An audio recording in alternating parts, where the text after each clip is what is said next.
Muy bien, tenemos aquí dos invitados jóvenes que ya ustedes conocen porque han estado varias veces y espero que más aquí en El Espejo, ¿no? Daimaris Taboada, periodista de Radio Cadena Agramonte de Camagüey, ¿cómo se llama? ¿No? ¿Se oye en todo Camagüey? Sí, en todo Camagüey, sí. Ajá. Pero es una emisora provincial, por lo tanto, solo se oye en esa... Es decir, llega hasta Las Tunas y Ciudad Ávila, que son las provincias más cercanas. Cómo no. Y tenemos aquí a su esposo, Adriel Reyes, periodista y colaborador de TV Martí, que estuviste como un buen enamorado 2 años esperando por ella, ¿no? Así mismo, Gustavo. Muchas gracias por la invitación y un placer, como siempre, estar aquí. Cómo no. Yo hablaba al principio, tenemos una serie de videos de la realidad cubana, ¿no? Ustedes, como yo, que nacieron y ya estaba el sistema establecido completamente, ¿no? Yo un poco antes, bastante antes. ¿Cómo esa idea logra venderse en América Latina, ¿no? Tú que ya llevas un tiempo afuera y que puedes comparar y que tienes referencias, ¿no? Porque en Cuba no se tienen referencias. ¿Cuál tú crees, en qué consiste el éxito del gobierno cubano en vender su proyecto a otras latitudes donde sí hay referencia? Desde mi punto de vista, yo creo que lo que se está vendiendo es un ideal, es una utopía sobre lo que a muchos de esos pueblos les hace falta. Se les vende salud, se les vende una supuesta garantía de todas las necesidades básicas cubiertas. Lo que no se sabe, lo que se oculta es la parte del producto que la mayoría del mundo no conoce. Interesante eso. Vamos a hablar de las necesidades que tienen los cubanos, que la cuenten ellos mismos. En este caso, ese tema perenne del acaparamiento para subsistir. Primeramente te diría que el acaparamiento es un fenómeno social que se viene dando ya hace bastante tiempo y que genera y provoca mucho malestar en la población, ya que causa sentimientos de frustración, de irritabilidad, porque estas personas son personas inescrupulosas que solo tratan de satisfacer sus deseos. ¿Usted cree que esta actividad genera una subida de precio en los productos? Creo que sí. Inclusive, tengo el criterio que muchos de los precios que tienen establecidos los particulares son los que han ido incrementando los precios, inclusive hasta de la canasta familiar. Las personas que trabajan en las tiendas, que son los que tienen acceso a estos productos, se ponen de acuerdo, para decirlo de alguna manera, con estas personas para sacar ese producto y que ellos puedan revenderlo entonces a la población. El acaparamiento se produce no solamente con los primeros productos, sino ya es un hábito en estas personas. Ahora mismo lo pude ver aquí en el Parque Inflable, ahí venden algunas boberías para los muchachos. Tú las compras y se los das y ellos los comen, pero ahí mismo ya se vio varios compañeros, vamos a decirle así, con bolsas donde llenaban, si no eran 60, 80 paqueticos de galletitas africanas. Las personas se sienten frustradas, se sienten inconformes, se irritan, tratan de adquirir estos productos de primera necesidad y solo se pueden lograr buscando estos revendedores que te ofrecen este producto pero con un poder adquisitivo mucho más alto del que la mayoría de la población puede llegar a tener. A ver, mira qué interesante, no había visto. A mí me parece esto que este es el punto de vista del gobierno. Desde los años 60 están hablando, o sea, culparon a los negociantes privados y por eso los intervinieron de acaparar los productos, lo mismo que está diciendo ahora Maduro, el desabastecimiento se debe al acaparamiento y aquí esto, no sé quién hace ese reportaje, pero me parece que intenta justificar lo mismo, ¿no? Para mí el acaparamiento lo podemos analizar desde dos grandes ángulos. El primero es por la necesidad acumulada. Las personas acaparan porque tienen una necesidad acumulada de un producto y no saben cuándo lo van a volver a obtener. Y segundo, desde el punto de vista de un embrión, es el embrión del capitalismo dentro de la sociedad cubana, aunque no se quiera reconocer. Es la capacidad de cada individuo de querer sobresalir sobre otro de acuerdo a sus potencialidades y de producir más dinero con respecto a otros según su capacidad, por supuesto. Y también tiene una limitante o tiene una disyuntiva, y es que ocurre acaparamiento cuando hay una parte de la sociedad que tiene una limitación económica de que en ese determinado momento pueda comprarlo, y por una virtud o por una situación económica de otros pocos que sí tienen la solvencia necesaria como para comprar todos los productos que, como bien decía el material, no son productos en ocasiones élites o sí de alta demanda, pero no de altos precios. Y también son productos de mucha necesidad. Es decir, estamos hablando hablando de cosas elementales, de aseo, de papel higiénico, de algunos alimentos imprescindibles como la leche para los niños, que se compran porque evidentemente el desabastecimiento se prevé. Una vez que ya se ha surtido, no volverá a suceder al próximo mes. Y Por también lo tanto, de oportunidad, no sé si recuerdas que decíamos, bueno, o trabajábamos o nos vamos para la cola a comprar tal cosa. Es un problema también de oportunidad. Tiempo también, ¿no?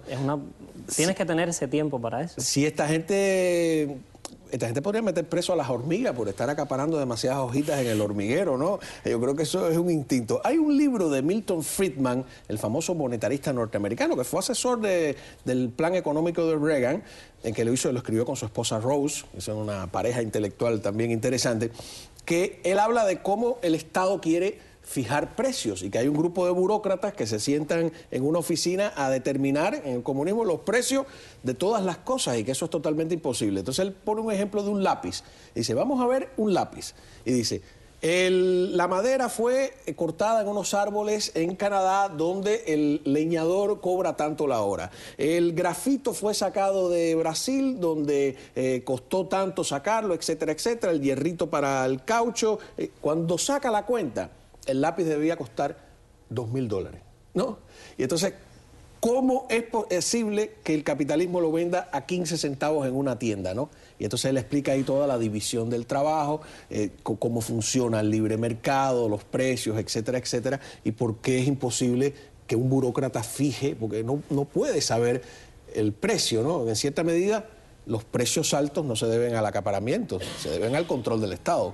La cuenta regresiva, es decir, la cuenta inversa de lo que nos acabas de contar, es que en Cuba sucede lo contrario.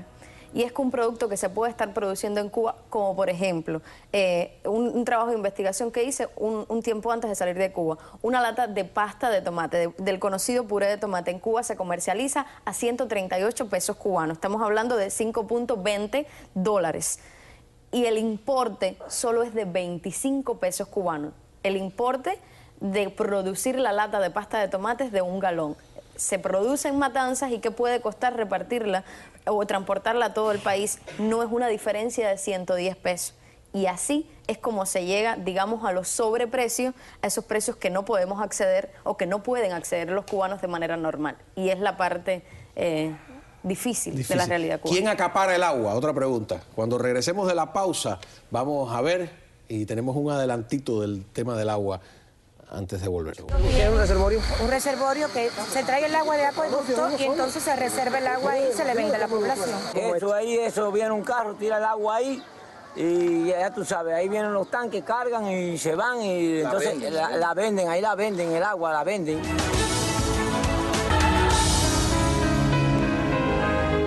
Estamos aquí de regreso tratando de descifrar el manicomio cubano. Hablábamos del agua, ¿no? Y del acaparamiento y todos esos temas. Vamos a ver primero el video y después analizarlo. Niurka Cruz Cruz, miembro de las Damas de Blanco y activista de la Alianza Democrática Oriental, protagonizó una protesta en la comunidad Los Negritos del municipio Banes, Holguín. El 2 de enero del 2014 puse varios carteles en mi vivienda exigiendo el agua para mí y para el pueblo. La protesta fue por la falta de abasto de agua en la comunidad. De ahí el teniente coronel Roilán Cruz Oliva y un oficial de la seguridad del Estado se personaron en mi vivienda diciéndome que si esa era la forma de reclamar el agua. Y yo le dije que sí. Las autoridades fueron a abastecer a Niurka de agua para que suspendiera la protesta. Me quitó los carteles y yo le dije que si no me echaban agua, lo iba a volver a poner. Al pueblo Albergue, que me mandó una pipa de agua para mí, se tiraron todos para la calle. Y yo le dije que si no había para el pueblo, yo tampoco quería agua. Pero esto generó reprobación por los vecinos.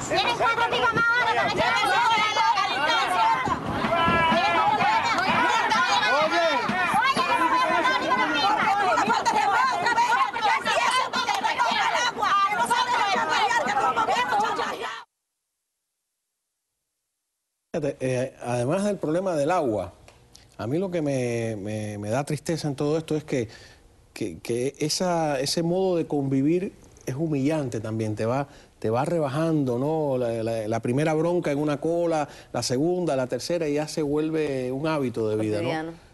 Y además, es decir, es la bronca o es la exigencia de algo tan necesario como es el agua. Es decir, cómo a unas personas les llega el agua para callarlas y cómo otras tienen que protestar para tenerla. ¿Tú comprabas agua en Cuba? Sí. ¿Cómo se hace? ¿Cómo es eso? Es sencillo. Quizás el agua que tomas no está pura o... Tú dices, la que sale por el grifo. Sí, la que te llega del alcantarillado, de la calle, ¿no? Y entonces compras el recipiente de 20 litros de agua a 2 pesos. Pero también compras la gran pipa, como le llegó a Niurka, la del documental, a $10. Es decir, 250 pesos cubanos, un salario mínimo en Cuba. Eso lo compras cuando no lo tienes porque no te llega, o porque no tienes acueducto, porque no te está llegando el agua en esos días, la compras. En muchas localidades, sí. En muchas localidades, pues las personas compran agua. Y ahorita que estaban hablando de necesidades, yo me imaginaba, ¿no? Y vivir en Cuba es como ir apagando un mar de fueguitos necesarios, porque son muchos fueguitos necesarios. El fueguito del agua para beber, el agua, después la gente en la cola para acaparar. Entonces son muchos fueguitos que tú tienes que ir apagando para ir viviendo, ¿no? ¿Cómo no? Creo que tenemos un video también de Bayamo, sin abasto de agua en estas circunstancias, a ver si lo vemos. ¿Qué opinas sobre la situación del agua? Muy crítica.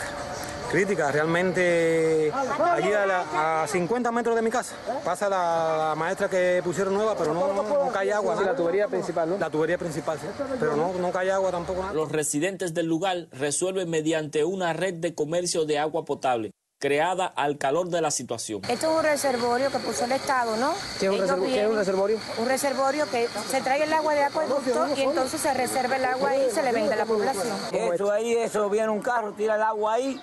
Y ya tú sabes, ahí vienen los tanques, cargan y se van y entonces la venden, ahí la venden, el agua la venden. Yo la cargo aquí, la distribuyo. ¿Cuánto la compran? ¿Cuánto compras aquí? 2 pesos por llenar y cobro según 1 peso por la lata, 2 pesos por... ¿El tanque completo cuánto te cuesta? ¿Cuánto te lo vendes? La población desconoce por qué el agua no llega por las tuberías del acueducto. ¿Y por qué? ¿Qué pasa? ¿Cuál es el problema del agua? ¿Los motores de acueducto o qué? No sé. La tubería está tirada. Debe ser el sistema de acueducto que no da abasto para eso, pero la tubería sí está. Imagínate, el agua que viene por la tubería, esa agua no sirve para nada. Eso es lo único que sirve. ¿Y por qué? ¿De dónde viene ese agua? ¿De qué lugar viene? Esa agua viene de los pozos. Oye, salá y con problemas. Y con problemas. En la Asamblea de Popular lo planteamos, pero todavía. Ahora dicen que con el nuevo presupuesto que viene con el sistema de acueducto, que vamos a resolver el problema, pero según está planteado, al 2018 no se resuelve el problema.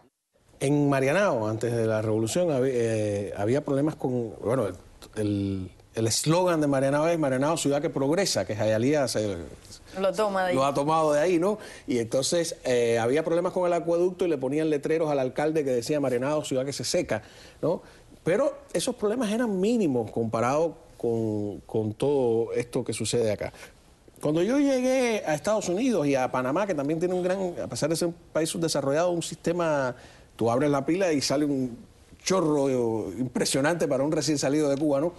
Mi pregunta fue, bueno, y a estos edificios altos, ¿dónde está el motor del agua? ¿Cómo llega el agua a la ducha en un piso 20?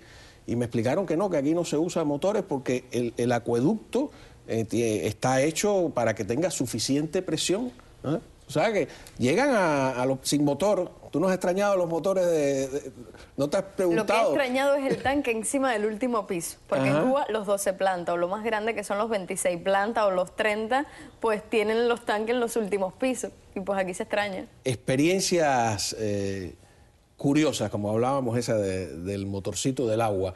A mí, por ejemplo, me llamó la atención aquí en Estados Unidos ese tema de que el aire acondicionado no se apaga nunca. No, y mi tendencia era apaga el aire porque estás ahorrando, hasta que me costó tiempo entender que a lo mejor gastaba más haciendo, que por lo menos esa es la teoría, ¿no?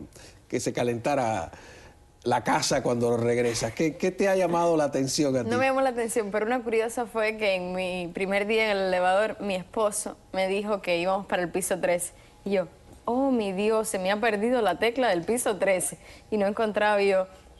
Y no encontraba la tecla hasta que luego tuvo bien explicarme que no existe. Y ella se ha pasado este punto del aire acondicionado, porque ese es un punto de discordia entre nosotros. Ella siempre quiere subir el aire acondicionado y pues yo que... Yo soy que muy esté más friolenta y por mí yo estaría todo el tiempo así como en la calle, así calorcito. Yo llegué a Panamá y de repente alguien empieza a imitar el modo mío de hablar. Y nunca me había puesto ni siquiera a pensar que los cubanos teníamos un acento, o que sí, uno veía las películas mexicanas, los argentinos, pero otra cosa es vivirlo, ¿no? Esa diferencia, ese crisol de razas, de religiones, de culturas que es Miami, que son las ciudades cosmopolitas, en definitiva. Y no diría yo que un acento, tenemos hasta una manera de proyección social. Es decir, la persona que habla o que te ve actuar, enseguida te pregunta, luego de decirte las primeras palabras, te dice, eres cubano, ¿verdad? Sí, sí, ¿por qué lo sabes? Ah, no, ya, lo sabemos por cómo hablas, por cómo eres, y siempre... A mí un taxista en Panamá me dijo, ¿tú eres cubano? Y yo le dije, bueno, pero yo no he hablado, ¿cómo tú lo sabes? Ah, porque cuando te pregunté me dijiste, Y parece que los panameños no decían. Así que, nos vamos a comerciales.